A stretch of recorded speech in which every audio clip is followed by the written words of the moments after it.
All right, guys, here's some NBA picks and props for Sunday, May 12th slate of games. Trey, leaderboard starts off. Yeah, guys, I went 1-0 so far on the NBA game picks. I gave out the Dallas Mavericks -2.5 against the Thunder. The Mavericks, they did end up winning this game by 4 points. It was a little bit sweaty there at the end with the Thunder having a chance with the last shot. Thankfully, they missed. You know what I'm getting? I honestly almost turned the game off. You want to know why? Because the refs? I'm so sick and tired of watching Luka just yell for 48 straight minutes. Have you noticed him just yelling at whatever the hell he wants? Yeah, he does like to yell a lot. Dude, Yeah. like the Thunder, he complains more than the entire Thunder team. It's exhausting to watch Luka just complain and complain and complain. It was a good pick, though. Luka broke his back, tore his ACL. What else did he have? He got an elbow to the chin. He got knocked out in the game. So he's got all kinds of injuries, so I'm sure he'll be out next game. I've got the Boston Celtics -8. They're going up against the Cavs. Game has not started yet. I'm hoping that the Boston Celtics win by double-digit points. I think they will. Trey, let's go to the player props. Have you start us off? And yeah, guys, I went 0-1 on the player props, though. I gave out Daniel Gafford over 18.5 PRs against the Thunder. Gafford was banged up and bruised as well, so he didn't really contribute as much as I expected him to be. Only finished with 13 PRs. Yeah, I've got Jason Tatum under 27.5 points. Pretty confident in that play. He's only touched 28 points one time in the playoffs so far, so love the under there. Trey, let's go to the plays for tomorrow. How do you start us off?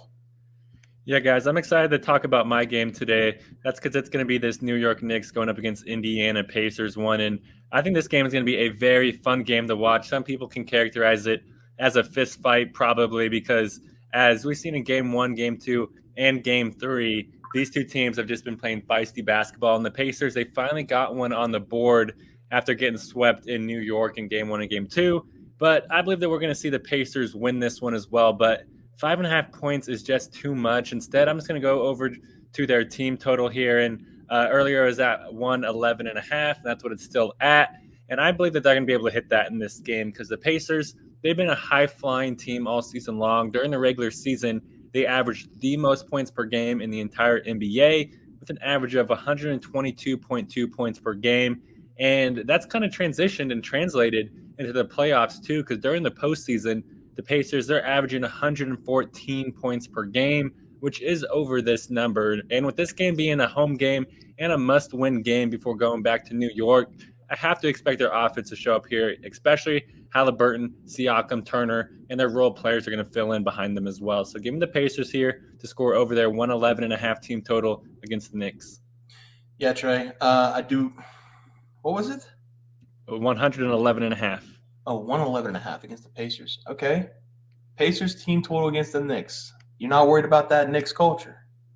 I'm always worried, but, I mean, we're getting late into the season. You know, their legs have been starting to look a little bit more dead as the series has progressed. Josh Hart has averaged the most minutes per game since the NBA merger in the playoffs. At the end of the day, we always see it with Tom Thibodeau teams. They just run out of gas, and this will just be one and the same.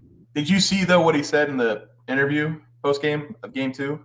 No. He was just like, if someone asked him, was like, how are you feeling? How tired are you? And he's like, at the end of the day, it's a game. And the people out there doing the 7 o'clock to 5 o'clock, those are the real people who are tired. Me, I just got to get ready for the next game. So he won over the fans, in my opinion. I think that was I agree with that, dude. I'm always freaking tired. Ain't that the truth?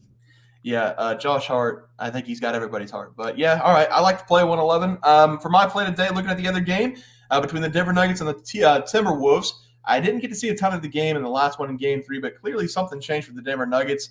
I'm going to take them in this game, +3. Just looking at the stats from game number 3, you can tell either the T-Wolves just didn't show up or the Denver Nuggets showed up in a big way. Again, it's a problem not watching all these games, especially in game number 3. I caught glimpses of it, but you have to make sure to tune into these games to get an accurate reading. I read a lot about this game. It looked like it was a blowout for the Nuggets. They got up early. They had a 27-point lead. They were winning by double-digit for the majority of the game. It looks like Jamal Murray had a much better performance, and the Nuggets as a whole shot a lot better than T-Wolves. It also looks like the Nuggets put together a 48-minute defensive and offensive game, something that we haven't seen in the first 2 games of this series. I may have called this series prematurely because the Denver Nuggets, they're still a championship team. They've got championship players. They've got the MVP. They're not going to roll over and die in this series. They showed up in game number 3. I like them to show up again in this one. It should be a close game, probably another defensive battle between these two teams. I think it's going to be back and forth, close battle to the end. I'm going to take the points in this game with two teams that are very similar with their stars on the court, and Nikola Jokic was incredible in game number 3 as well. So give me the Nuggets here, +3 as the play. Trey, let's go to the player props. How do you start us off? Yeah, guys, I'm going to go with Andrew Nembhard here, and I'm going to take him to go over 9.5 points going up against the Knicks. I love this over for Nembhard in this game because, in my opinion, we're going to see him dominate here, and for him, that means at least score double-digit points. And the Pacers, they've been looking for scoring options all postseason long. Earlier, it was Pascal Siakam. Now he's tailed off. Then Miles Turner took his lead. And now they're kind of doing it as a team. And so far this postseason, Nembhard, he's averaging 12.7 points per game, which is over this number. And whenever we investigate how Nembhard has played against the Knicks historically, it makes me love this play even more because over his last 7 games against New York, Nembhard, he's averaging 11.6 points per game, which is also over this number. And he scored double digits in 5 out of those 7 games. I expect that trend to continue here, especially with Nembhard playing at home, where he's going to feel more comfortable and confident in his shot. Give me Andrew Nembhard here to go over 9.5 points against the Knicks.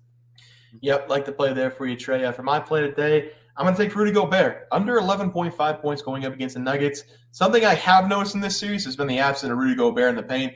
Everybody knows he's a fantastic defensive player. He shows it game in and game out, but he has not been a threat on the offensive side of the ball in either of these games that he's played against the Nuggets.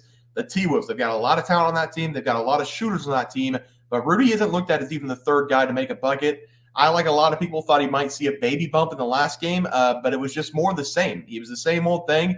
He only shot the ball 5 times. He scored 6 points in the series against the Denver Nuggets. He's only scored a total of 12 points. He shot 11 times, and he's been very ineffective on that side of the ball. That now makes 3 consecutive games in the playoffs that Rudy has not touched double-digit points. And if you take a look at the Suns series, he was very good offensively, but for some reason the Nuggets, they've got his number on that side of the ball. I'm going to go with the trends here. I think Rudy Gobert, he's playing great defense, but the offense isn't clicking for him. I'm going to take the under 11.5 points as the play. Trey, let's look at that graphic and have you start us off. Yeah, guys, I ended up going with the Pacers over their 111.5 team total going up against the Knicks. They've been averaging over this during the postseason, during the regular season. They're one of the most dominant teams in the NBA scoring-wise, so I expect them to pick it back up here in this game. Also going with Andrew Nembhard over 9.5 points versus the Knicks. We only need him to hit double digits. He's been doing that historically against New York and throughout this postseason. Yeah, I'm going to take the Nuggets in this game with the points. I think we might get a 2-2 series going back to Denver. I'm going to be extra locked in for this game. So I'm also taking Rudy Gobert under 11.5 points going up against the Nuggets. Hasn't touched double-digit points in 3 consecutive games. The Nuggets, they've got the plan to stop Rudy Gobert down low, so I love the play there. Guys, that's going to do it for the NBA Plays and Props for Sunday, May 12th slate of games. If you guys enjoyed the content, please sure to drop a like on this video and subscribe to the channel below. See you guys next video, and thanks for watching. Super Bowl. We also have 12,000 subs coming right around the bend. We're at 10,200. We're going to give away 2 tickets to anybody to any game they want. NBA, NFL, college basketball. It doesn't matter. We can wait until the new season for NFL. Any game you want to go, whenever we get to 12K, we're going to have that giveaway coming up as well. Leaderboard. We had multiple questions this morning about how to become a member for the YouTube channel. Let's do that really quick tutorial. You're going to go to youtube.com. You're going to go to Bears Profit Plays. You're going to search it in. You're going to hit our thing. There's a join button right just to the right of subscribe. You can click that. There's 2 options. You have the Bear Pack for $4.99. That gives you access to YouTube member plays. And then you have the Bear Pack Gold for $7.99 a month. That gives you access to our member plays on YouTube. And it gives you a 1-month membership to our website, bearsprofitplays.com. So if you get the Bear Pack Gold, you save yourself $2 a month. A little bit cheaper if you want to do that. But that is the tutorial for anybody that needed it. We had multiple questions today through email about how to do it, and it wasn't working. But if you want to know, there it is right there. Trey,